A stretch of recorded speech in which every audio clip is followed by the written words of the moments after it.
Science सीखेंगे। Biological science में basically हम लिविंग ऑर्गेनिज्म को पढ़ रहे होते हैं। अगर हम लिविंग ऑर्गेनिज्म को पढ़ने से पहले हमें उस लिविंग ऑर्गेनिज्म का बेसिक यूनिट पता होना चाहिए कि किसी भी लिविंग ऑर्गेनिज्म का बेसिक यूनिट क्या होता है। तो किसी भी लिविंग ऑर्गेनिज्म का जो बेसिक यूनिट है वो सेल कहलाता है। किसी भी लिविंग ऑर्गेनिज्म का जो बेसिक स्ट्रक्चर और फंक्शन यूनिट वो सेल कहलाता है।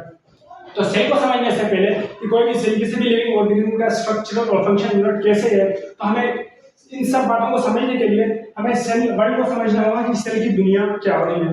बिल्कुल इसी तरह अगर कोई राइटर ये लिखना चाहे कि किसी भी घर के अंदर इतने सारे काम परफॉर्म कैसे हो रहे होते हैं, तो उस राइटर को सबसे पहले उस घर का विजिट करना पड़ेगा। विजिट करने के बाद सबसे पहले उसका प्रोडक्टिव सिस्टम देखना होगा, उसके बाद उसकी स्केलिटी देखनी होगी, उसके बाद उसके फैमिली मेंबर्स देखने होंगे, उसके बाद उन फैमिली मेंबर्स को चला कौन रहा होता है उन सारी चीज़ों को देखने होंगे। उसके बाद वो राइटर उनके ऊपर कुछ लिखेगा और यही प्रूफ करेंगे कि उस घर के अंदर सारे फंक्शन कैसे परफॉर्म हो रहे होते हैं। बिल्कुल इसी तरह अगर आप सेल के बारे में जानना चाहते हो, सबसे पहले आप सेल का प्रोडक्टिव सिस्टम जानने की कोशिश करेंगे, उसके बाद उसकी सिक्योरिटी देखने की कोशिश करेंगे, उसके बाद उसके अंदर जो पार्ट्स हैं उसके सेल ऑर्गेनेलिज, उन सारे सेल ऑर्गेनेलिज के बारे में आपको पढ़ना होगा।